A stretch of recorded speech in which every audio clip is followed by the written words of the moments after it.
What's up, everyone? This is part 8 on how to not do the kettlebell snatch.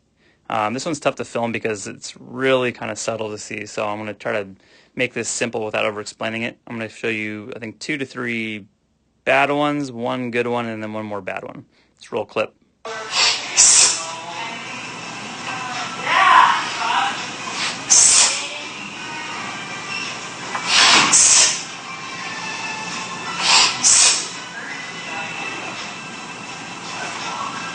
Okay.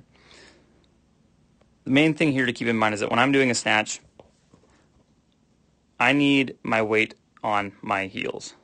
It doesn't mean that you're rocking back, your toes are lifting up, but this is a posterior chain loaded movement. If I hike my bell, snap, pull through, boom, I can catch my bell. You can see that my bell is over my shoulders are over my hips are over my ankles. Okay, good. During the lean forward, in fact, if I just draw a little, I'm just going to draw a little line right here just so you can sort of see if I'm moving. On the lean forward, during my downstroke, because this is a problem during the downstroke, the person that does the lean forward, which, by the way, this is probably the most common thing I see with all experience levels, because it's one of the hardest ones to notice.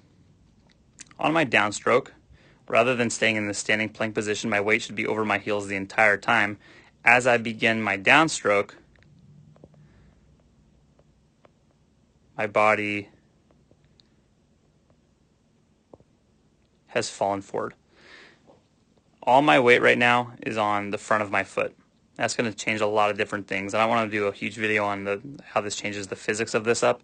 We'll just try to work on things that you can do to fix the problem in the first place. I fall forward. This is going to force me to hip hinge way too early. It's going to throw off a lot of different things. And then on my way back up, this is now going to change where I'm catching the bell in the up. So the downstroke kind of messes up the upstroke. I'm able to salvage it because I'm demoing with a really light bell. Okay, not terrible. I fixed it. Again, on my way forward, I'm leaning forward. I have to hip hinge too early. Again, I'm able to salvage it though. So when I do one where I hang out on my heels, this time at the top I shifted back into my heels. I stayed on my heels the entire way down. So this sets up a nice downstroke position. My hip timing was much better. I didn't hinge early. I'm here. I can snap out of it, pull through, catch my bell. Again though, on this next one, I'm going to give you that wall again.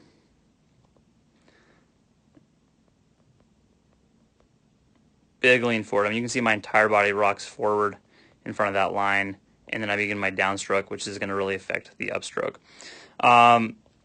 There's a few different things you can do to work on this one. I think the first is just being aware of it. I've kind of said that for almost every one of these videos, but have someone watch you or film yourself. If you're falling forward every single time, okay, that's a problem that you have, and chances are, if you didn't notice you were doing it, you've probably been doing it all along. Start starting to fall forward, hips bend early. This is changing up my downstroke. I've already said that about 100 times, but I've seen people that have done entire snatch tests off their toes, essentially. When I hike this, my weight should be back on my heels the entire time. So there are a few tricks. One of them is, I've had people do snatches in front of a wall. If you're snatching in front of a wall, I put that one a little bit close to me, but you get the idea. I can stay behind that wall. During the lean forward, look where that bell is. The bell is way the hell out there. So this is a good way to keep you back on your heels, is just give yourself a barrier that you have to avoid. Another thing I can do is I can put a little wedge underneath my toe, so I can actually angle my feet upward. So maybe like a 1 inch, like a 2x4, just something like that I can put my toes on top of. You're not going to want to do all your snatches like this, but that can be a nice little drill. It'll kind of force you to hang out on your heels. Adjust to the balance, it'll take a few reps, but what you'll probably notice is that you're getting a really nice hip snap. That bell is just sailing up to the top. You're getting way better hip drive, a lot more power. That's something that I'll have people practice a lot. I think the easiest one for you to practice on your own, though, is when you get into your starting position,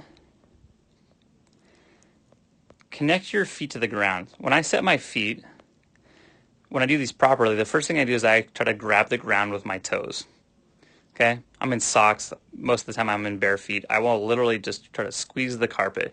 If my foot stays on and active like that, if I have any kind of shift forward, if I'm here, my toes a noodle, or my feet are just limp noodles, I can rock forward, and I really don't get any kind of feedback. I don't even know that I did that.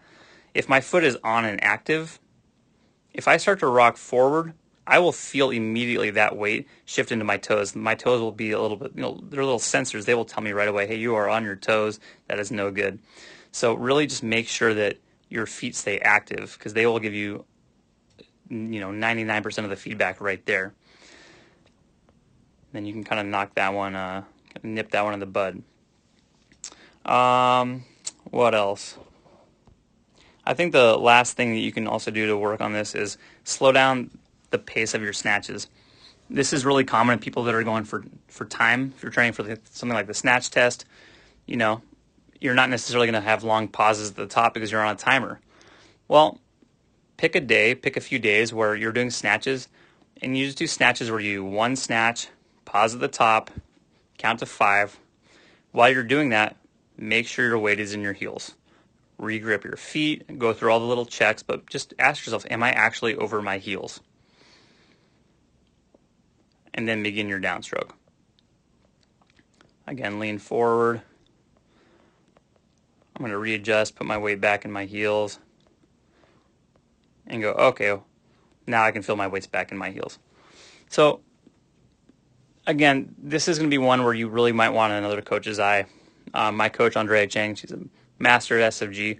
She comes over all the time when I'm doing snatches or swings, and she's like, that was in your toes. That was in your toes. That was in your toes.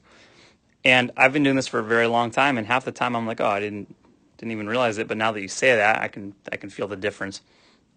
But this is one where I would kind of make the assumption that, I'm probably on my toes more often than I think I am. Assume that. Keep your feet tight.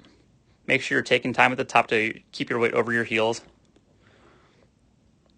And over time, it'll just build into a habit. I think I'll make this the last thing. Dead giveaway here is you'll kind of know you're rocking forward if your hips move early. Now, if I'm here at the top, if I get my massive rock forward, there we go. So if I get a massive rock forward, boom, there's my rock. You can see my whole body shift forward. Again, I don't want to get pulled straight down on my face. If you start to feel that your butt shoots backwards, because remember, that bell should be all the way down close to your hips before you begin that hip hinge. If I'm out here, I have to move my butt backwards early just so I don't fall on my face. It's counterbalance. So watch yourself. If you can film yourself, get another eyeball. If your hips are moving early, probably a good sign that you're out on your toes. Okay, this one's a little bit more subtle. It's probably one of the harder things to recognize, but hopefully this at least gives you an idea of something you could be doing that's affecting your snatch.